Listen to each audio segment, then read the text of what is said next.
So it's all to play for still. I think so. Do you want to bet against us?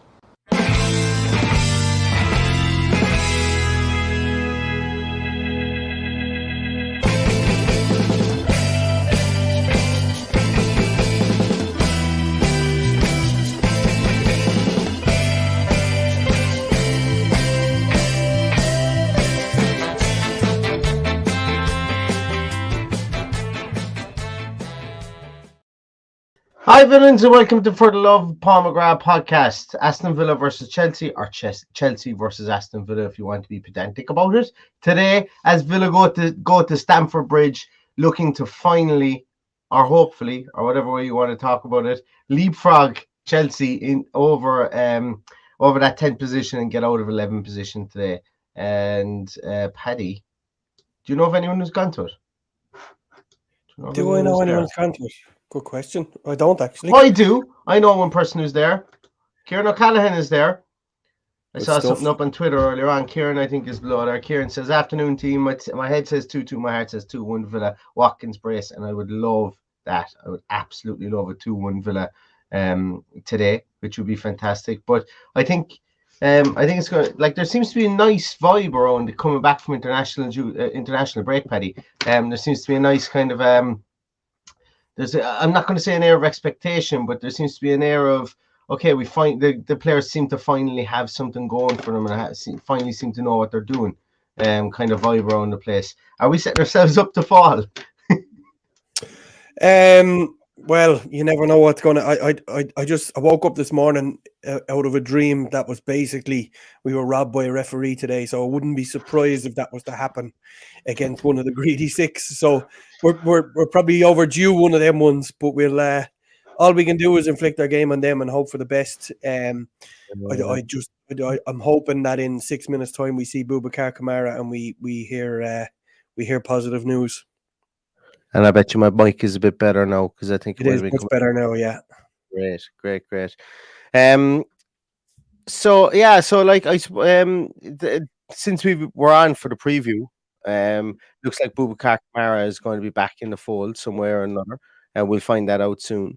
I lost you there as well. If you mentioned that there a moment ago, Paddy, I lost your audio. So if this is a repetition, then I do apologize to everybody listening. Exactly what I said. We'll find out in 6 minutes if he's going to be on the pitch.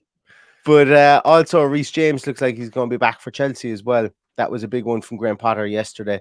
Reece James looks like he's going to be back in that Chelsea team. And to be honest with you, I'd much prefer if he didn't. If he did a Ross McCormick and locked himself in through his electric gates today, that would be nice because he's just a good player. He's just a really, really good player. And, you know, when you play that kind of that five at the back or those two wing backs, you need your wing backs to be really, really good, and you need them to be on form, and you need them to be sniping up and down the field.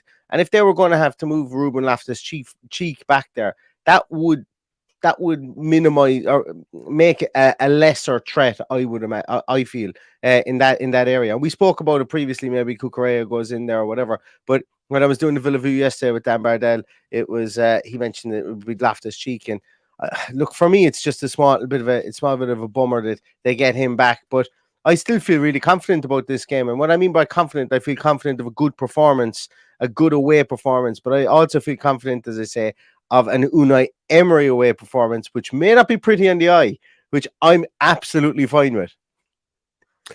Yeah, look, we're grinding out results. We're getting results where we shouldn't be getting results. We're getting performances. That's the most important thing. That's the key to making us stable in any competition. So if we can continue to grind out performances, get results, get performances out of players who've been underperforming, and you know we're going to be in a really good place at the start of next season. But we still have a lot of games here that we've a good chance of pushing up the table. So I think we lay down a marker today by going to beat Chelsea. I would love it. I can't see it. I can't see it happening right now. I think it's going to be tight, but I'm leaning towards a draw, but we'll have a look and see who's fit first. Yeah, let's take a little look through the internets there. This isn't something we normally do, but I'll just pop it up here. We've got 4 minutes. There's lovely set of AirPod Max, AirPod Pro Max, I think is that what they're called? I should know considering I work for the bloody company. But there's Ollie Watkins drowning everything out, but Stamford Bridge looks good. All right, there's a couple of black clouds over there. Anybody here that's watching us from afar or going to be watching the game from afar? Any of you guys, any in these far-flung countries? I think I've seen 1 or 2 lads from the US lines in here already. I'm sure, I've no doubt Conor Hennessy will be here from down in Brazil at some stage. And yeah, it's great. I really like that little piece. And Matt, yes, that's what I meant to say. Matt is here from the US, and thank you so much. Yeah, California. They never marked it for you, Matt. We're going to have to draw it on there for you. Unless they're going to have to draw it on there for you. They should just say Matt's house, shouldn't it? Exactly. Yeah, Matt's house. That's where he's watching us from. But anything else? I suppose, like as I said, we'll wait for Colorado Springs there from Danny Harvey. But we're going to be waiting for the team news here, and it's kind of a strange one, as I said previously, Paddy, because like. The reason that I mentioned that Aston Villa kind of go into this with a kind of an air of confidence, in the fact that the players know what they're doing, is that Chelsea can't have that confidence. They just can't, because of all the new faces that are in there. Now I know good players. Oh, Matt's in DC. You're in DC, Matt, and you're not in California. Well, blame Paddy for that one. Blame Paddy for that one. You're still not on the map, Matt, as being in DC. But as I was saying there, that Chelsea can't be 100% confident that their team is fully gelled even at this stage, because none of them were there for the last 2 weeks, and none of them were there 6 weeks ago. There's only a small amount of them that were there 6 weeks ago. So look, it's a small thing, but it's a big thing as well. Yeah, the fact that we've had these couple of weeks to gel, we've had a few days downtime. We saw players playing golf in Portugal and taking breaks. We've had a couple of players obviously that had to travel. We've lost Matty Cash to injury during the international break, but hopefully everybody else is back and in good fettle, and we've got, other than Matty Cash, a full team available to us, because we're going to need them. We're going to need some guys off the bench as well. So it's not going to be easy, but I think it's our best chance to go and get a result at Chelsea. I think so too, and I think we should be going looking for a result here today. As I said, every time this team pulls on the carton blue and goes out in the Premier League today, goes out in the Premier League at any day, should I say, there should be confident to winning 1-0, because that's what Unai Emery brings you. And that's what he does. He's a defend-first manager, specifically anyway with this team. And I think we're not going to see much different from that today. As I say, it'll be up to Chelsea to come and break us down. It'll be up to them to come and be methodical. I'm not going to be here spitting feathers if we have 2 shots in target all game, and Chelsea have like 14 and we end up winning 1-0. I've no problem with a smash and grab away from home, specifically against a perceived... okay, I'm going to still, obviously they're not top 6 at the moment, but Chelsea are still a top 6 traditional team there, and I think you need to. I'm okay with that mindset going out to play a team like this. Well, we have a team. It's no, the team's not in yet. But I sent you a picture there at halftime. I don't know whether you saw it. I was watching Crystal Palace and Leicester. Palace had 20 shots at halftime, and Leicester had none. Palace had 1 shot from inside. Is it 1-1? Yeah. Palace had a shot from inside their own half as well. We have a team, Paddy. Team is on its way. Team is here, and look at that beautiful man that's starting. Look at the beautiful man in there. Emi Martinez at goals. Ashley Young, as we expected. Konza Mings and Alex Moreno. Alex Moreno seems to have made that position his own. McGinn and Douglas Luiz, Kamara, Ramsey, Buendia, and Watkins. I called it. I didn't think that Bailey would start in that.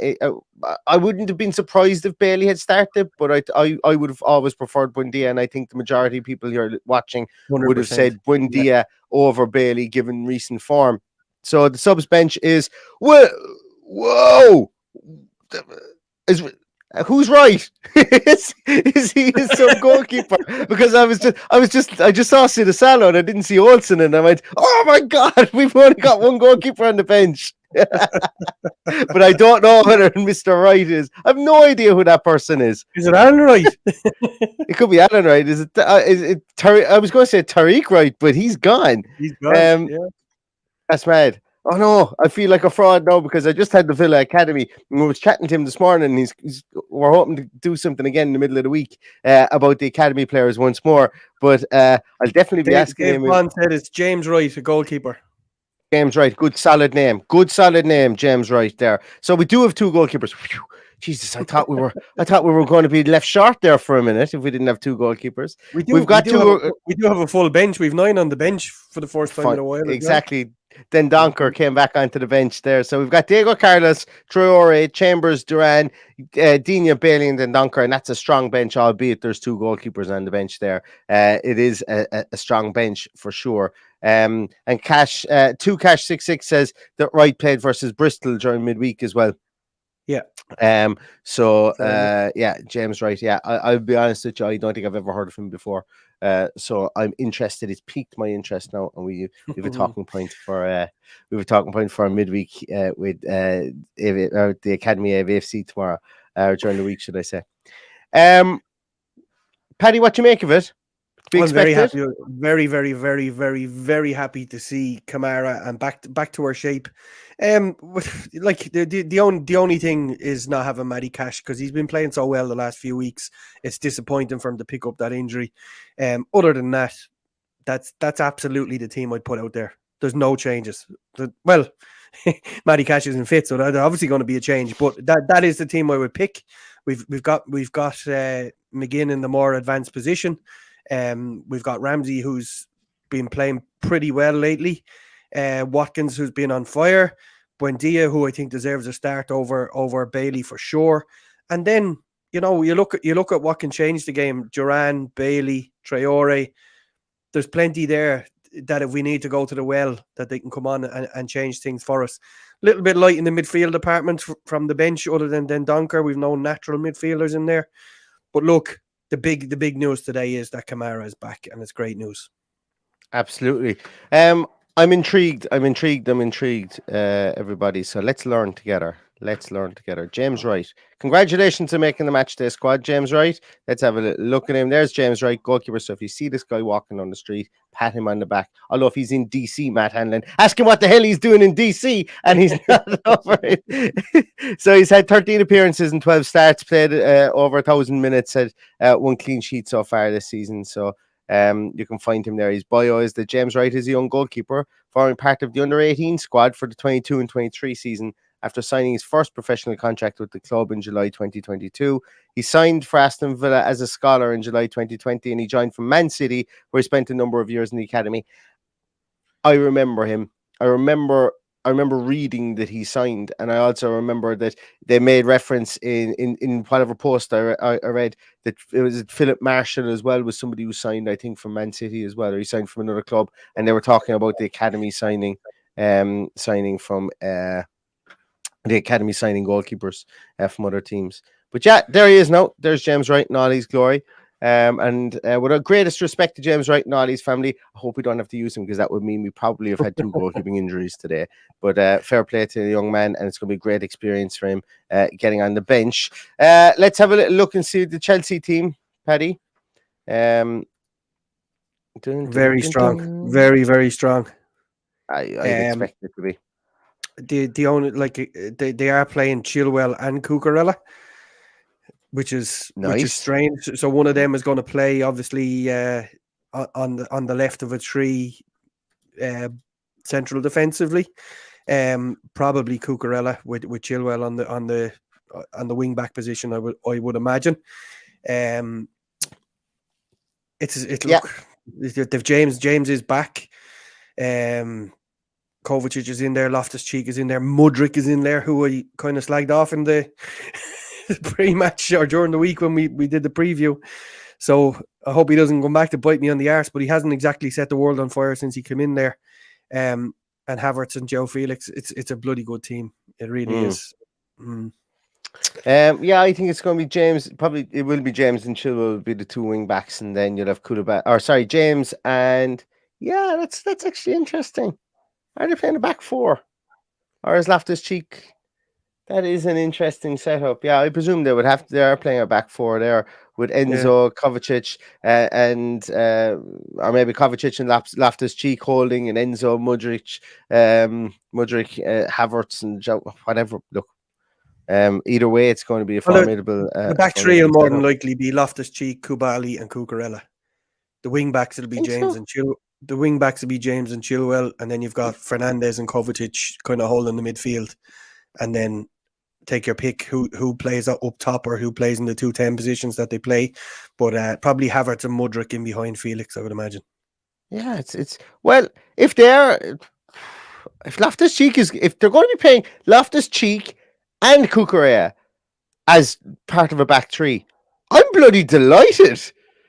That's Well, a that's massive result. That's a well, it huge is. result. It's an area we can get at for sure. It can't be. Probably, I would imagine Reece James is in there in the back three maybe, and that they've put Loftus Cheek at right wing back. I couldn't imagine Loftus possibly. Cheek playing centre half. Yeah, I couldn't. We'll find out after a couple of minutes, won't we? That's exactly it. Exactly. Yeah. Yeah. Absolutely. That is exactly it. But on the bench, and it's a strange one, and it's likely probably only going to be a back four, I would imagine, because why would they have Badashia on the bench when they could play him there and Shalaba on the bench there as well? So the talk of a back three, I think it's more than likely a back four, and then they're probably going to play a diamond in midfield with maybe I maybe Enzo at the top of the diamond, Kovacic, Loftus Cheek right, Mudryk left, and then Havertz and Joe Felix, as I've been told it's pronounced in the chat there, on up top. I would say that's probably the way they're going to go with a diamond in midfield and see what happens from there. But it's going to be interesting. Going to be an interesting setup there for sure.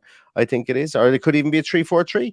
Could be James Kubali, Cucurella, Chilwell left midfield, Loftus Cheek right midfield, Enzo and Kovacic in the middle, and Mudryk, Havertz and Joe Felix up top. Then I would say that's actually that's a Graham Potter formation, 3-4-3. Yeah. Well, I so tell you what, that could be it it's as well. going to cause utter confusion in our dressing room as the professor sits down to try and figure out what way this team is going to line up against them. Yeah. But look, we get our own game right. I think we're going to get something out of this game. I'm a lot more enthusiastic having seen Boubacar Kamara back in there and no Leon Bailey. So it's time to be a little bit more optimistic, and I'm going to go for a 2-1 win today. Excellent. I love it when Paddy's optimistic and he goes for a 2-1 win, or he goes for a win of any type. Guys, start popping your results or what you think the result is going to be in the chat there, and we're going to do a quick fire round in a moment. But just beforehand, we're going to name the Chelsea bench there. We've got Bettinelli, Badashia, Shalaba, Chukwuemeka, is that how you pronounce it, Paddy? Gallagher, I know how to pronounce it. That was me being glib. Gallagher, Kante, Mount, Madueke, and Pulisic as well. Yeah. So look, they've got a fine team. It's very strange that it's looking like a makeshift. Even if it's a two centre halves, it's still a makeshift two centre halves. That when they have two centre halves on the bench, that's what's getting me here. Yeah, that's what's making me think it's going to be a 3-4-3. Because it makes sense to have the big, massive, huge fridge of a man in the middle of midfield and middle of defence in Koulibaly, and then Cucurella on the left or left hand side, James on the right hand side of him. Play a kind of a back three like that. That's why it makes more sense to me. Do you know? And if it is a back three, that's serious respect to the likes of Ollie Watkins, but it also to me means that they probably thought that Bailey was going to start up top, and maybe they wanted to go for a bit more pace inside there. So maybe the professor has thrown him for a loop by putting Bundy up there and not starting Bailey like he normally does in away games. Maybe he has thrown him for a loop. Who knows? Yeah. But it's going to be interesting. Going to be really interesting. Yeah. Right. Let's stop sharing screens, should I say, and let's start getting into some of your results. So Dave Bond says 3-1 to Villa. Come on. Michael Richards says 1-1, lads. Duncan Kilburn says 2-1 to Villa. Danny Harvey says Hart says 2-1. Head says 1-1. I'd accept either of those as long as the 2-1 means Aston Villa. Mark Willis says 2-1 to the Villa. C. Line says 2-2. Steve Robotham says 3-2 to Aston Villa. Aidan D says 8-0 to Villa. Watkins and 4 for Duran. or Watkins with 4, and then Duran gets in the score sheet as well. Habs Ragwan says 2-0 or 2-1 Villa. TJ Redmond says 2-1 Villa. Junior Bennett says 2-1 Villa. Dicko Blanco says 2-0 Villa. Justin says I'm expecting exciting 2-2 game. Rob Henry says Stato just tweeted if results stay the same and Villa win, we'll be 9th. That's a massive carrot, I think, for the team. And you're going for 2-1 Villa, Rob. Dave Moore says Fulham are losing to Bournemouth, so Villa to be 9th after a 2-0 win today. PJ Coyne, take a draw. Fulham are losing. Yeah, as I say, I'm really looking forward to this game. C Sully 5 says 3-1 Duran winner. Rich Mack says 2-1 Villa. Tim Mosley says 1-1, never a shabby result away. Can't see a clean sheet. Back Sheik says 1-0 to. I always struggle with your name. Says because I always want to say bat shit whenever I see it. I don't know why my brain goes there, but it's 1-0 for Villa. Really Random Reviews is saying even Duncan Kilburn. Matt Hallinan says 1-1, but hope it's 1-0. 3-1 Villa says Really Random Reviews. Where else are we with results? Jam Jack says 2-2. James Carr says 2-1. And OG in a late Duran winner. I would love to see Duran getting the score sheet. 1-0 to Villa, says Matthew Lang. 1-0 Villa. Oh, where are we? Another clean sheet, says Michael Smith. Michael Doyle says 2-0 Villa. Taylor Baldwin says 2-1 Villa. T8 says 2-1 Villa. Glenn says 2-0 Villa. Anne says 2-1 Villa. Elliot says, where's it gone to? Why I keep on clicking? Elliot says 2-0 Villa, and it's back kick. Brilliant. I now know how to pronounce it. And you've told me how to pronounce it about 50 million times since we've been doing this. I just always forget. Cat Cannon says 0-0 has to happen sometime. Yeah, that every time I see the statistic of Aston Villa have scored in all 14 of Unai Emery's games, I always get a shiver down my spine because it's always like, stop jinxing it, stop talking about it. But I'm sure there will come a game. I just hope it isn't this game yet. And that's it. I think that Martinez needs a clean sheet today as well to beat Friedel and Bozzi's record. That would be brilliant. That would be absolutely brilliant. 1-0 to Villa today. Whatever about him beating any records, I think Martinez would snap your hand off for a 2-1 victory. He wouldn't care less about conceding the goal. Once we get 3 points and get into the top half of the table for more than 2 hours for once. Exactly, and that's why I'm going to go with a 1-0 victory, because I'm going to keep everybody happy. I'm going to keep Emmy happy. I'm going to keep Unai happy, and I'm going to keep all the fans happy by saying we win 1-0, we jump up to 9th position, and we have a 2-goal swing with Chelsea, which means that there'll only be, I think, it'll be a 3-goal difference between the two of us then, because if we start to continue to keep on jockeying for position as the year goes on, if we pick up a win today, there's nothing to say we won't be 9 points better off by the end of next week. By the time we play Forest, we've got to be thinking that way at this stage. Leicester were awful in their first half. Forest are beatable. They're in the mire. So look, let today be a marker for the week ahead. I think this is a week could define our season and where we eventually finish up. So let's get the first of our 9 points today. Get 3 points on the board.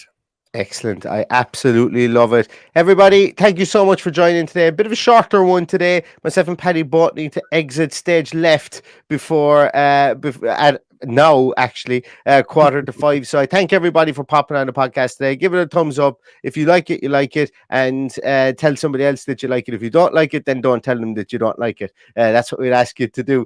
But we'll be back with a post-match podcast after the game as well, and keep an eye out for the Claret and Blue. You might see me jump up in the Claret and Blue podcast as well later on today, but I don't know if Dan Ronaldson has actually announced that yet, but I've just stole his thunder if that is the case, unless it was an April Fool's today when he came to me and he said he wanted me to pop on afterwards, which if he did, he's played me an absolute blinder if that is the case. So no, you never know. Maybe I will, maybe I won't, I won't later on.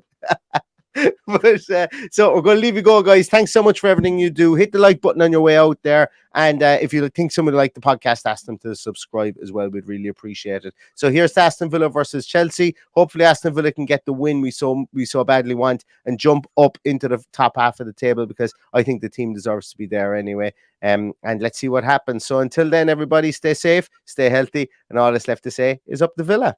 Up the Villa.